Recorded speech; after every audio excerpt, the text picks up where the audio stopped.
It's Storytime Sunshine. Books read out loud. Grandma's house has so many good books, and this is one of my favorites. This is called Gus Was a Friendly Ghost, and it's by Jane Thayer, and illustrated by Seymour Fleishman. Now, this book had belonged to my Uncle Ryan. Now, Uncle Ryan passed away a long, long time ago. He was just a little boy when he died, and it was very sad. I like to think that books have memories of all the children that have ever read it. So anytime that it is read, it's like it's being read to Uncle Ryan. When we read this book, we're going to think about Uncle Ryan, or at least the book will too. All right, let's turn the page and see what's happening. All right, Gus was a friendly ghost. Well, that's good. A friendly ghost must be very nice. This book was written in 1961. There was once a friendly ghost by the name of Gus. He lived in an old house in the country with apple trees and lilacs in the yard. Where is Gus? Yes, there is Gus. Mr. and Mrs. Scott and their twins, Susie and Sammy, lived there too in the summer. The old house had an attic, and sometimes the Scots heard rattles and clinks in it. That was Gus. The Scots didn't believe in ghosts, so they didn't believe in Gus. Still, when they heard the rattles and clinks, they liked to say to their friends, "We've got a ghost!" The Scots made Gus feel welcomed in the old house, so Gus liked them. He especially liked Mrs. Scott. She was so pretty. Where is Gus? Yes, he's right up there. He's got some chains in his hands, and he's making a bunch of noise. Where are the Scots? They're right there. And look at them. They are pointing up to the attic. He wanted to please them all, so he rattled and clanked in the attic the way ghosts were supposed to. "We've got a ghost," said the Scots proudly, though they didn't believe in ghosts. Then autumn came, and the Scots family left. No need to rattle and clink now. Gus had nothing to do but sit around.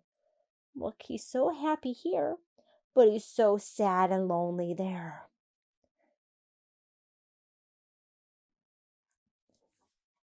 One day he was so lonely sitting around by himself that he went for a walk, and he met a mouse. "How are you?" said Gus. "Freezing," said Mouse, with chattering teeth. Where's the mouse? Yeah, there he is. "Come and spend the winter at my house," cried Gus. "Any people there?" said Mouse. "I do hate people." "Not now," said Gus. Mouse scurried about the house. It seemed a good place to spend the winter, but it was chilly. "Let's build a fire in the fireplace," said Mouse, with chattering teeth.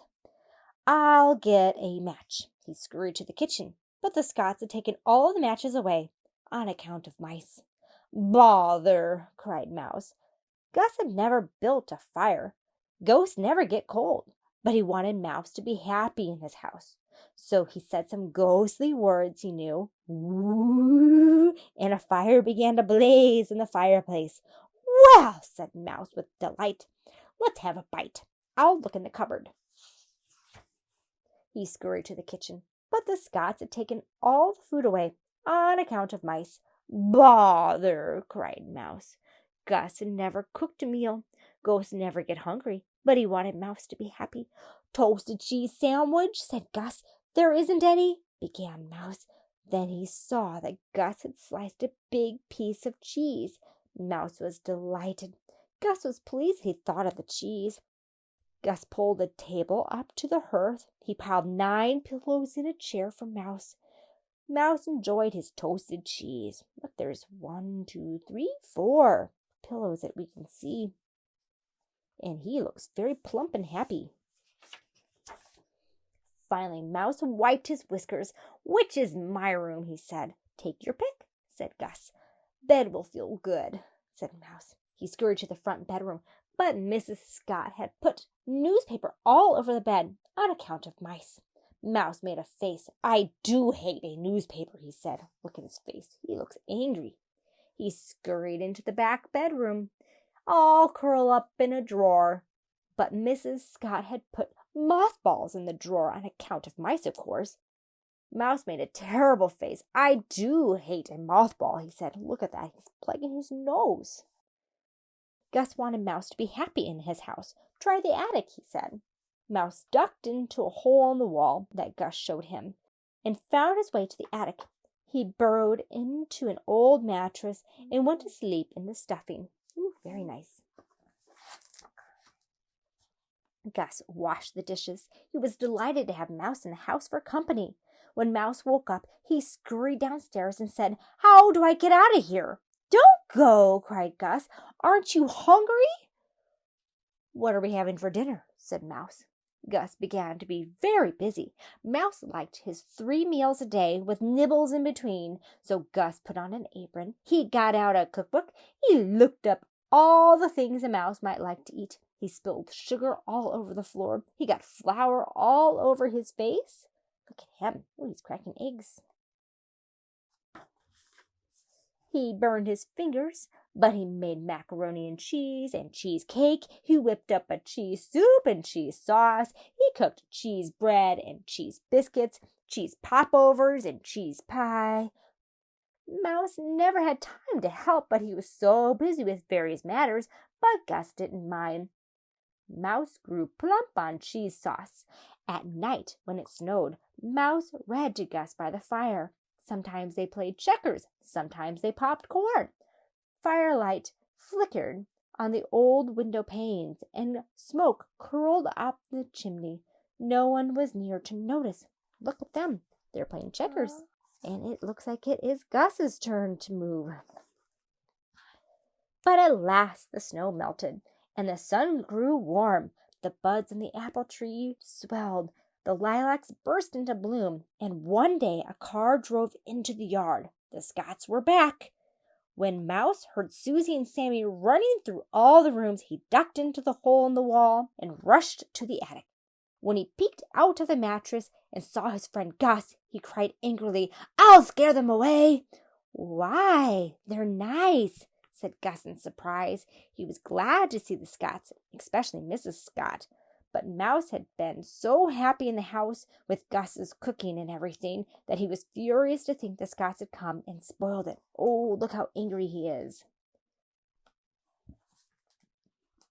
Gus couldn't cook with Mrs. Scott in the kitchen, so Mouse scampered down to the parlor when the Scots were playing checkers. He ran back and forth inside the wall, patter, patter, patter, patter, patter, to scare them away. "We've got a mouse," said Mr. Scott. But the Scots weren't scared away. Look at them. They're just listening. "What do you want to do that for?" said Gus to Mouse. Mouse paid no attention. He scampered into the kitchen. He nibbled a piece of blackberry pie and tracked the juice around. He chewed open a box of marshmallow cookies. He spilled some tapioca. Whoosh, he kicked it. "Behave yourself," said Gus. Mouse scampered into the bedroom and chewed a hole in a pillow for good measure. But the Scots weren't scared away, so Mouse scurried up to the attic after the Scots were in bed and scampered about over their heads, making all the noise a mouse could possibly make. He looks like he's stomping. Pum, pum, pum, pum, pum. Oh, and they are not getting any sleep. Finally, Mr. Scott said, "I'll set a mouse trap." The next day, Mouse saw a new thing in the attic and smelled something good. He was so hungry. His nose quivered. He crept closer and closer. "Keep away!" cried Gus. "It's cheese," said Mouse. "It's a trap to catch you," said Gus. Oh, boy. He put up a sign that said "Danger." When Mr. Scots didn't catch the mouse, he set another trap, then another. Gus kept putting up signs that said "Beware! Danger! Don't do it! Halt! Look out!" "Why can't you guys get along?" cried Gus. But the more mouse traps Mr. Scott set, the more Mouse scampered about among the danger signs to scare the Scots away. Gus began to be really worried. He didn't want his friends, the Scots, bothered, and he didn't want his friend Mouse hurt. "I'll never forgive myself if anything happens," he said. Mouse became so determined to scare the Scots out of the house that he popped up on a kitchen shelf, bold as brass. When Mrs. Scott reached for the cereal, "Help!" cried Mrs. Scott, running away. That was the last straw. When Gus saw Mrs. Scott, who was so pretty, scared out of her wits, all of a sudden he pointed his finger at Mouse and roared, "That's enough!" Ooh, look at Mouse. He realized he went too far. Mouse was so shocked that he stood stock still and stared. "Listen to me," shouted Gus. "If you stay in this house, you'll do as I say from now on." What? Whispered Mouse. "You'll stop scaring Mrs. Scott," roared Gus. Okay, said Mouse meekly. "You'll stop nibbling and chewing. You can go out to the garden and eat narcissus seeds," shouted Gus. Okay, said Mouse. "You'll keep quiet while the folks play checkers." "I'll walk on tiptoes," said Mouse. "You'll stop stamping around the attic. I'm the only one allowed to make a noise in the attic." "I'll be as quiet as a mouse," said Mouse. "All right," said Gus, with a sigh of relief. Then he saw how meek and scared Mouse looked. "It's just till the folks go away," he said kindly. So Mouse tiptoed around the house, ate narcissus seeds in the garden. The Scots said, "That mouse is gone," and Mr. Scots took away the traps. Gus rattled and clanked extra loud in the attic so the Scots could say, "That's our ghost!" And when the Scots went away for the winter, Gus and Mouse had a celebration with cheese croissants for dinner. Look how happy they are. The end. What a wonderful book. Thanks for reading that with me.